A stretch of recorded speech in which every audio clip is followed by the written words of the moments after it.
नमस्कार दोस्तों, मैं उदेश कुमार तिवारी फिर से आप सभी का स्वागत करता हूं अपने चैनल द न्यू बिगनर्स में। देखिए, अभी तक हमने हिस्ट्री की, जहां तक मुझे याद हो कि मैंने 2 क्लासें अपलोड करवा दी हैं। एक क्लास थोड़ा सा भी इशू चल रहा है, that is a technical glitch from the मतलब आप समझ ही सकते हैं, यूएस के पास ही सारे सर्वर हैं, तो अभी थोड़ा सा नीट के एग्ज़ाम के चलते आपको पता ही होगा टेलीग्राम पे ban. That's why the VPN system is not working properly as much as the after some time ago. That's why the concern is कि वीडियोस थोड़ा सा लेट हो रही हैं। इसके लिए आप निश्चिंत रहें, जैसे ही थोड़ा सा चीज़ों में चीज़ें सही होती हैं हम जल्दी आपकी क्लास अपलोड करवाएंगे।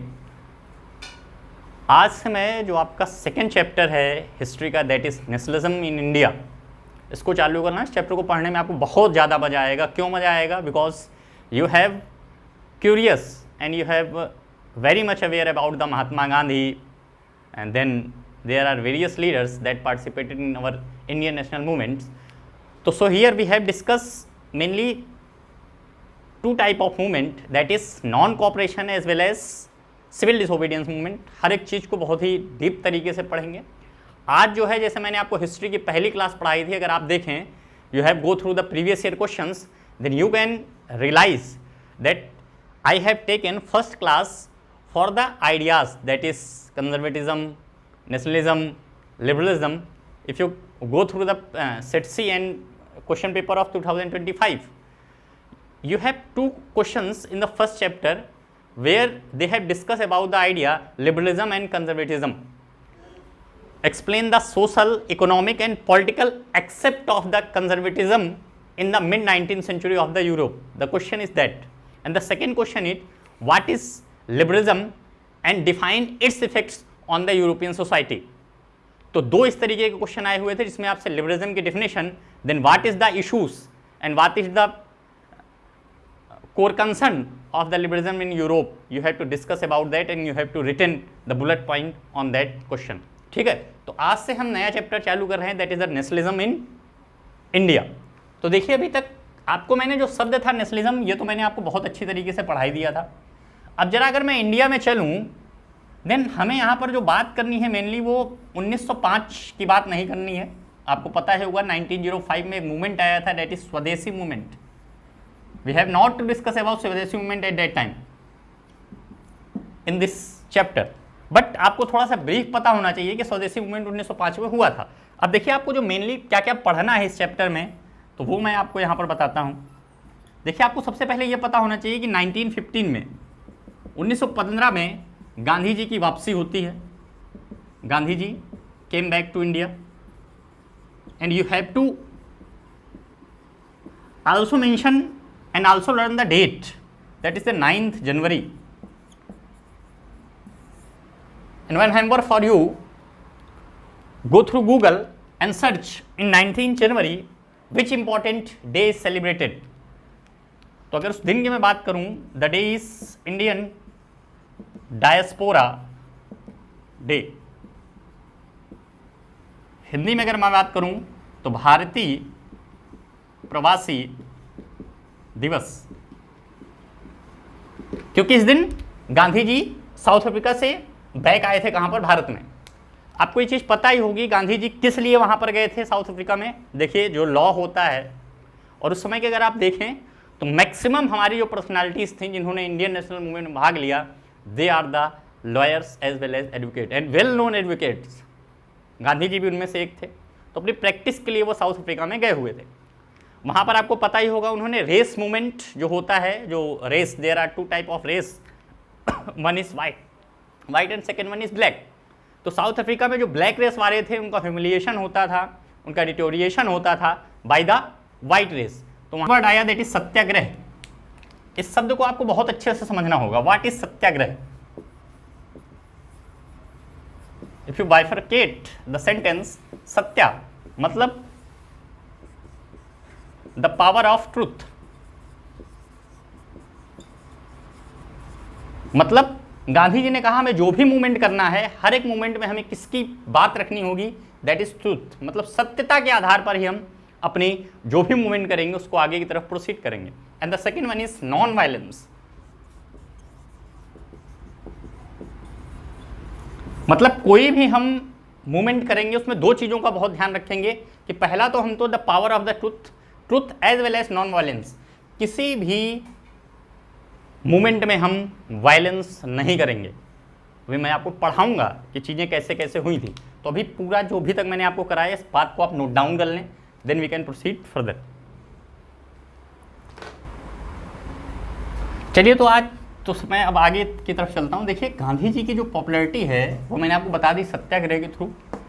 एक तो truth, the power of truth as well as the non violence. तो देखिए आपको जो चीज़ें याद रखनी है, वो सबसे पहला जो मूवमेंट है जो गांधी जी ने भारत में किया, दैट इज चंपारण सत्याग्रह। कौन सा मूवमेंट है ये? चंपारण सत्याग्रह। हुआ कहाँ पर? तो सबसे पहले आपको ये पता होना चाहिए, चंपारण बिहार में एक जगह है, so the state will be Bihar, और जगह का नाम चंपारण। ईयर आपको याद रखना है, दैट इज 1917, 1917 में ये मूवमेंट हुआ। अब देखिए हुआ किस लिए था? The main reason is indigo cultivation. आपको ये बात और पता होनी चाहिए कि इससे पहले भी इंडिगो रिवोल्ट हो चुका है, और वो कब हुआ है? 1876 और 1878 के टाइम पीरियड में, दैट इज इन बंगाल, ठीक है। And eight that time the governor general इस लॉर्ड लिटन। इतना डीप में नहीं जाएगा बट मैं आपको बता देता हूँ। अगर इस समय की अगर मैं बात करूँ 1917 के आसपास की, तो ये मैं आपको होमवर्क दे रहा हूँ, आपका ये होमवर्क होगा कि इस समय भारत का वायसराय कौन था, वो आपको बताना है। एक मिस्टेक मेरी तरफ से, शायद मुझे याद नहीं आ रहा है कौन सी क्लास में मैंने आपको पढ़ाया हुआ है, वहाँ पर मैंने बात की थी कि राइट टू इक्वलिटी की।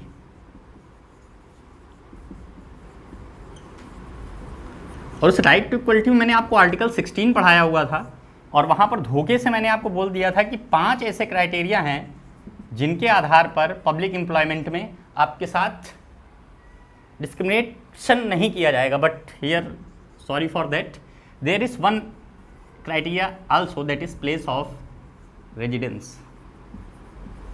जैसे अगर मैं बात करूं तो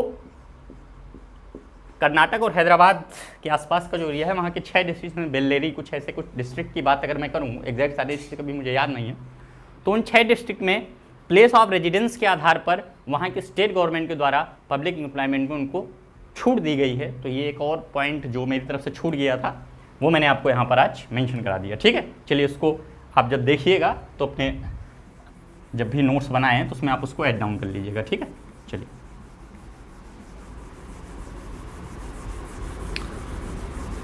एक मिस्टेक अभी फिर से हुई मेरे से, वो क्या है कि 1917 अगर मैं बात करूं, एक एक्ट आया 1858 में। मैंने आपको पता होगा, थोड़ा सा मैं आपको हिस्ट्री में लेके चलता हूं, आपको पता होगा कि 1857 में क्रांति हुई, ठीक है।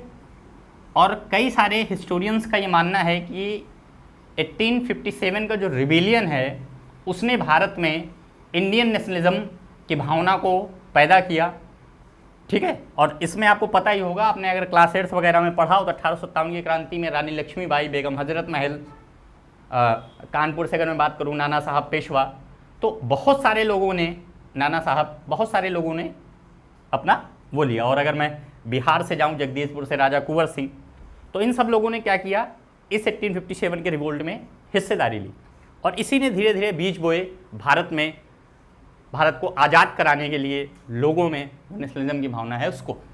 अब देखिए हुआ क्या, 1857 के रिवोल्ट के बाद 1815 में क्या किया गया कि द पावर, जो पावर का कंसंट्रेशन था, वो अब किसके अंडर में आ गया?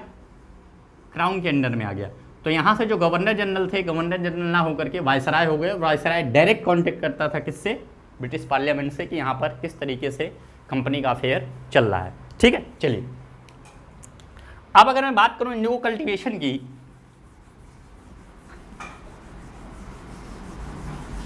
तो एक सिस्टम चलता है बिहार में, अगर आपको पता हो, इंडिया में, बिहार में देयर इज द कट्ठा सिस्टम।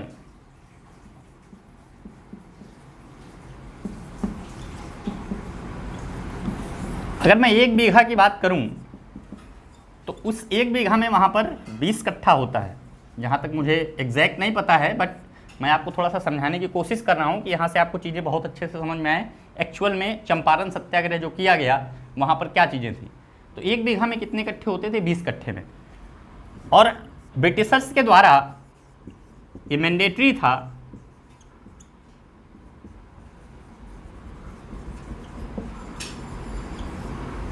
ब्रिटिश द्वारा ये मैंडेटरी था कि हर एक फार्मर को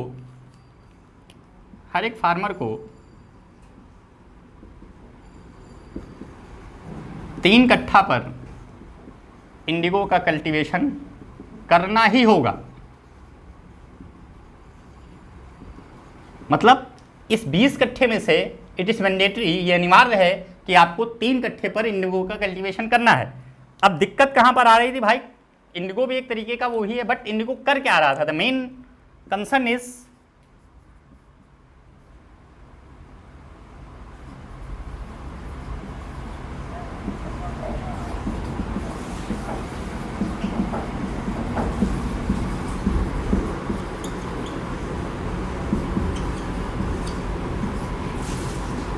क्या कर रहा था, इसको बैरन लैंड में चेंज कर रहा था, मतलब बंजर भूमि में चेंज कर रहा था, and decreases the fertility of soil.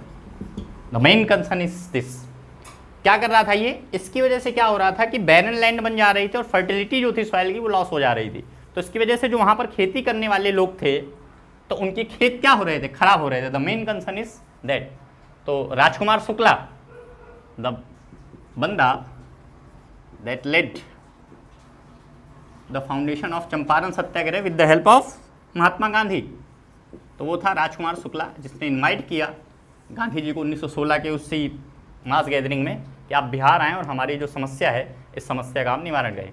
Gandhi ji ने इस मूवमेंट में सत्याग्रह का रोल अपनाया, सत्याग्रह की जो पॉलिसी है उसको अपनाई और ब्रिटिशर्स के सामने ये डिमांड रखी कि ये जो इंडिगो कल्टीवेशन है ये फार्मर्स के खिलाफ है, और आखिरकार ब्रिटिशर्स को झुकना पड़ा और इस सत्याग्रह में गांधी जी की जीत होती है। दिस इज द फर्स्ट सत्याग्रह। ठीक है, चलिए अगला चलिए।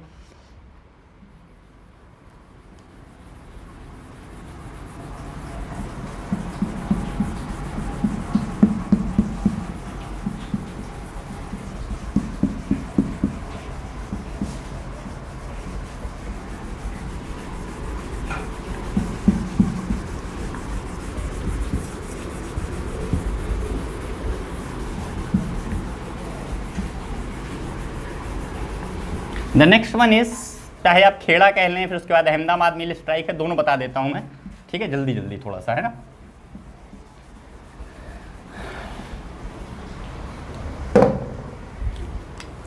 The second one is Kheda Satyagraha. अभी भी आपको ये पता होना चाहिए, ये होमवर्क दे रहा हूं मैं आपको कि आपको पता करना है कि खेड़ा सत्याग्रह कब हुआ था with date, and the second one is Ahmedabad mill strike कब हुई थी विद डेट एंड टाइम। ठीक है, टाइम नहीं लिखें, हम ये नहीं कि मार एकदम ढूंढने में लगे हैं कि कै बजे हुआ था, तो ये नहीं लिखना है, डेट लिखनी है और साथ साथ में आपको उसका ईयर लिखना है। ठीक है, तो खेड़ा सत्याग्रह में क्या था, यहाँ पे क्या हुआ देखिए,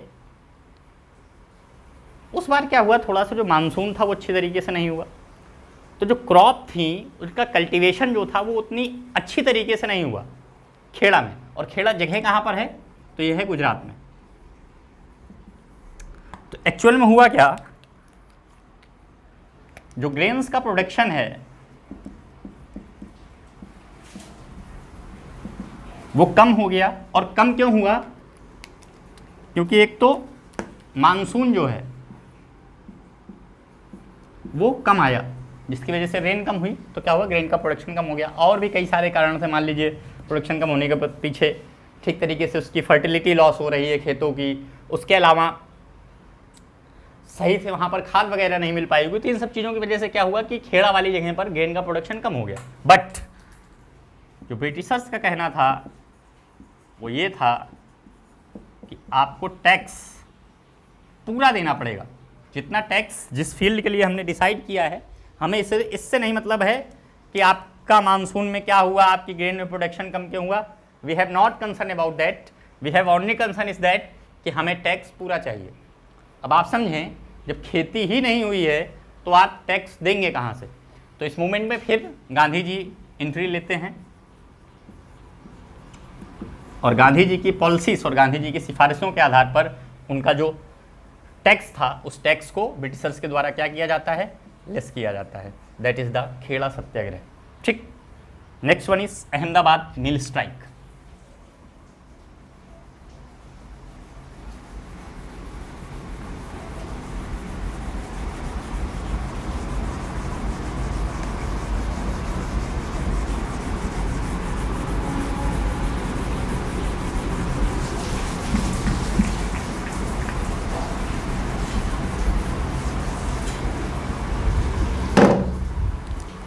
अब देखिए अहमदाबाद मिल स्ट्राइक में क्या था, ये भी पता होगा अहमदाबाद भी कहाँ पर है, गुजरात में है। कंसर्न क्या था कि उस समय थोड़ा सा प्लेग वगैरह अकाल वगैरह की समस्या थी, ठीक है। तो उसकी वजह से क्या हुआ, जो वर्कर्स थे उनका कहना था कि हमारा जो बोनस है वो बोनस हमें प्रोवाइड किया जाए, और बोनस में थोड़ा सा इंक्रीमेंट मांगा था किनके द्वारा, वर्कर्स के द्वारा, मिल जो वर्कर्स थे उनके द्वारा। बट यहाँ के जो ऑनर थे वो इस बात के लिए रेडी नहीं थे। गांधी जी की एंट्री, इन्फ्लुएंस इतना था गांधी जी का उस समय, मैं आपको बताऊं जहाँ तक मुझे याद आ रहा है, शायद मैंने से 4-5-6 साल पहले की बात होगी, 2019-20 की बात होगी। तब मैंने जब 12th क्लास में पढ़ा था हिस्ट्री में, तब मुझे याद है तब की NCERT में कि इतना गांधी जी का इन्फ्लुएंस था कि गांधी जी को इंडिया में एज अ गॉड के तरीके लोग मानते थे। मतलब ऐसा था कि जिस इलाके से गांधी जी निकलते थे वहाँ की धूल को लोग अपने घरों में रखते थे, ऐसा इन्फ्लुएंस था। मतलब जिस तरफ से वो निकल जाते थे लोग उनके पीछे पीछे चल देते थे। That is the influence of Gandhi ji at that time. तो ऑफकोर्स सी बात है कि गांधी जी की बात ब्रिटिशर्स को माननी पड़ेगी, ठीक है। तो जिसके चलते यहाँ पर फिर से एंट्री होती है, और जो बोनस है जितना मांगा उतना तो नहीं, बट हाँ उससे कुछ परसेंटेज बढ़ा करके उनको मिला। तो ये 3 मूवमेंट आपको मैंने आज पढ़ाए। आज के लिए इतना ही। तीनों मूवमेंट मैंने आपको पढ़ाए, इस तीनों मूवमेंट को बहुत अच्छे से ध्यान रखना। और उसके बाद एक और चीज़ मैं आपको बताना चाहूँगा कि चलिए वो अगली क्लास में ही बताता हूँ, ठीक है। तो आज के लिए इतना ही। जितना मैंने पढ़ाया इसको बार बार रिवाइज करें। और दूसरी आपसे अपील कि जो हमारी वीडियोस हैं जो आपको मिल रही हैं उनको मैक्सिमम टाइम देखने की कोशिश करें and make the notes from them. ज़्यादा से ज़्यादा उन क्लासों को बार बार देखें, और अपने साथ साथ अपने साथियों और अपने जो भी तुम्हारे फूफा मौसा फलाने ढिमाके जो भी हों उनको भेजिए, उनके बच्चों को, और मैक्सिमम बेनिफिट लीजिए हमारी क्लासेस का, ठीक है। यहीं से अपनी वाणी को मैं विराम देता हूँ। धन्यवाद, टेक केयर, बाय बाय।